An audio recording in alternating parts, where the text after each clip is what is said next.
28 minutes to 9. Welcome back to Sunrise today. Well, now we continue in security context, but we'll be zeroing in on some happenings in Kaduna.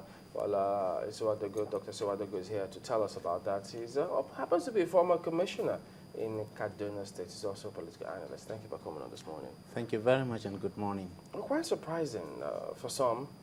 The happenings in Kaduna, to the extent that they may misunderstand and possibly misinterpret all of those clashes going on. But do you have an understanding of this? What do you understand is going on here? Well, I'll start by congratulating Queen Esther Maokwe Ogun on her birthday. We wish you many more returns. God bless you. Kaduna is a very peculiar state. Many people do not know or have very little understanding of what has been going on in Kaduna.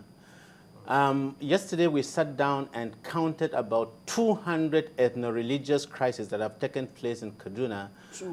Yes, from 1972 to date. Okay. The number of people that have died in Kaduna far exceed any number that have died in any other state in the country since the amalgamation in 1914. Really? The kind of publicity we get with respect to what happens in Plateau or Benue or even in the Boko Haram area is not given to what happens in southern Kaduna. Maybe it has been assumed that, look, it's a normal thing for killings to continue to happen in southern Kaduna, and so the media houses give very little prominence to what is happening. If you look at what happened about 2 weeks ago, the governor was even out of the country. He was in the US. He left Kaduna on Thursday. He had to come back on Sunday because of the killings. And when they say, oh, look, 100, the truth is that maybe 200 or 300 people will have died. In that last incident, 4 villages were razed to the ground completely. Not a single hut was left standing. Women and children were massacred in cold blood. People were roasted in their houses. Those who happened not to run out were roasted inside. Those who run out were simply macheted. The question is, what is the motive behind this? What is the motive?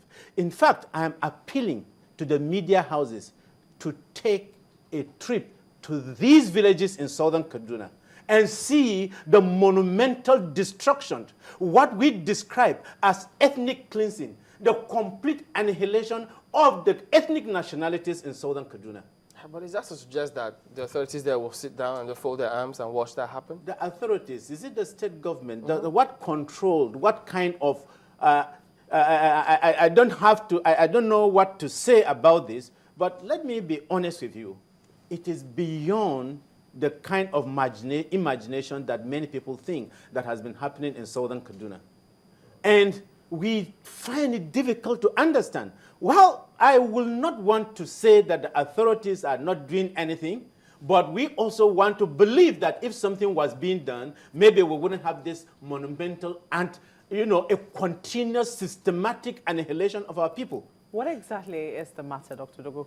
That is the question. They are grave. I mean, what you've said right now in the last 5 minutes have been pretty grave, in the sense that you've said that the number of people being killed in Kaduna alone, outnumbered number of people being killed in any state, and even though some people will argue that that is arguable, but what exactly could be the matter? How will you trace the cause of events? That is the very question we have been trying to ask.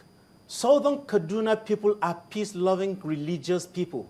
We live in harmony with every single tribe in Nigeria. Not even during the Civil War did a single Igbo man, one person was not killed in Southern Kaduna as a result of the Civil War. Not one. We have never, in any form, in all the provocations, to say that, look, it is somebody from southern Kaduna that started it.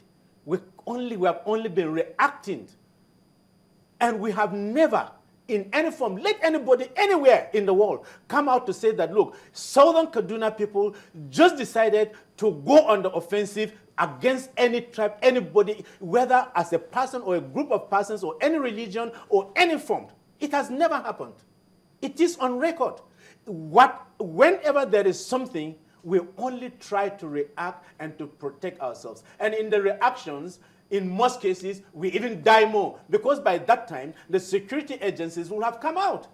And we are simply crying and saying, look, we need help. We don't want to kill anybody. We don't even insult people unnecessarily, not to talk of taking arms to kill somebody. So why are some people trying to eliminate or to cleanse up the ethnic nationalities of Southern Kaduna? Is that what it is?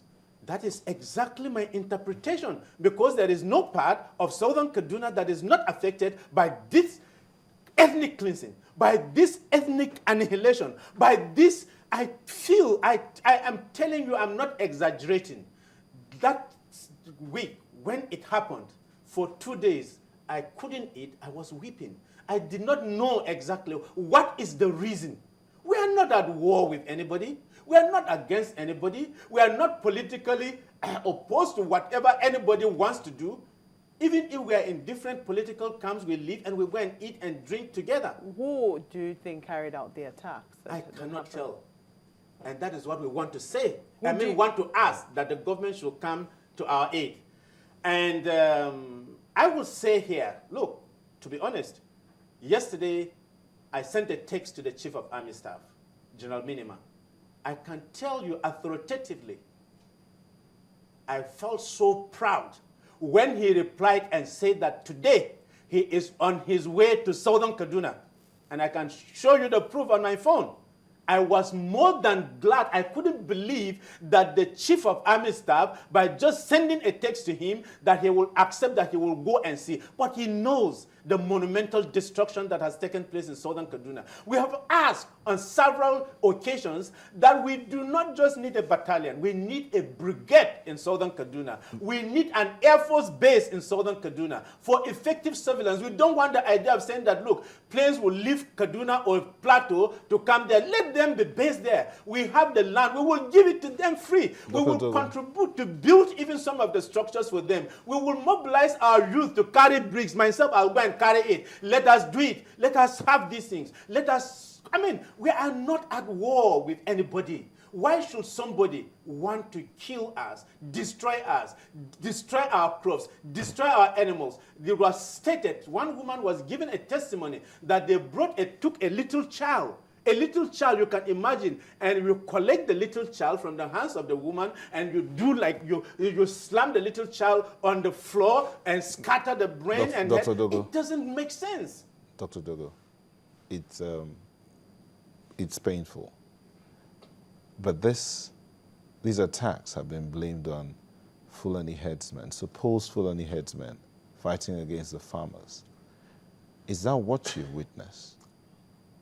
I will defend it with the last drop of my blood that the Fulani herdsmen are only being used, whether in Plateau or in Benue, not to talk of Southern Kaduna.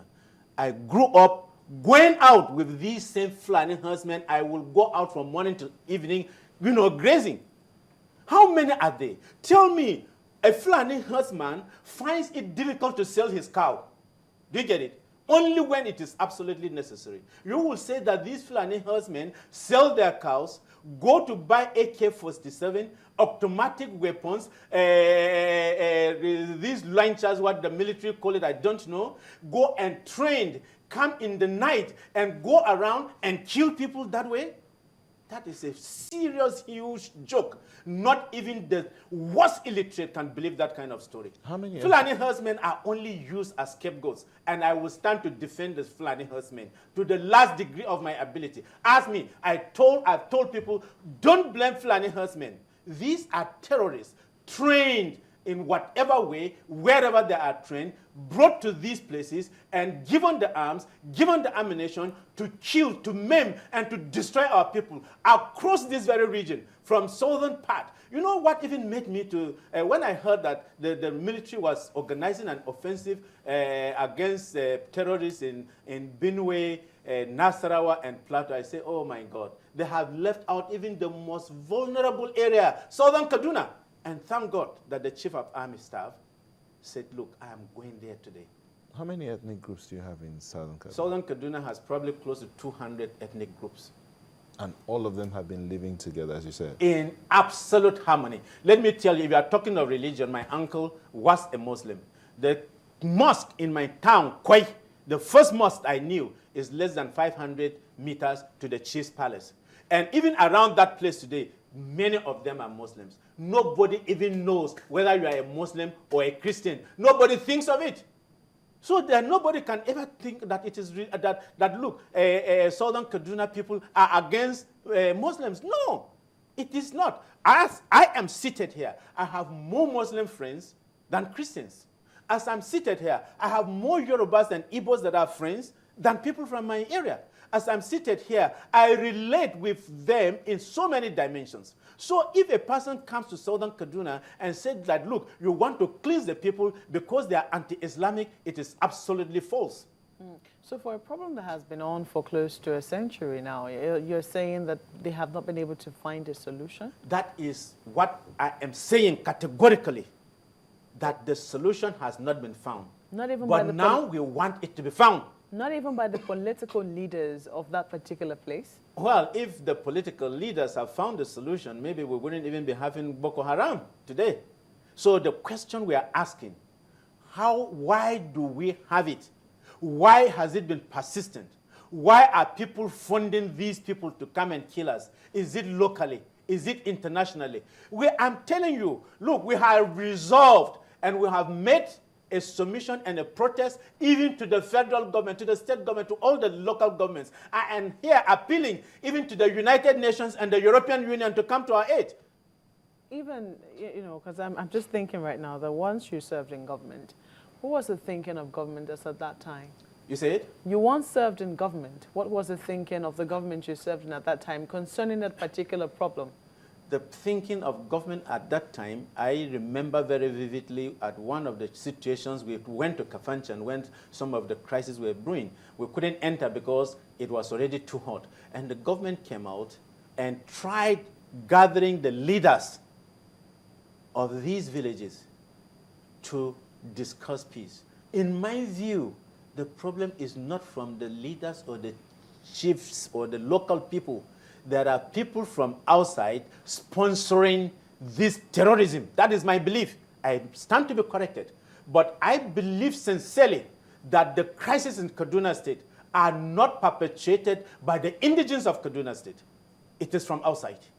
I stand to be corrected. The way we have related with those who live in Kaduna, who are indigents of Kaduna, from Ikara to Sanga, does not portray any form of hatred that will result in any of them wanting to kill, wanting to destroy, or wanting to annihilate us. I believe, and I repeat, I stand to be corrected, that most of what is happening in Kaduna State is externally sponsored.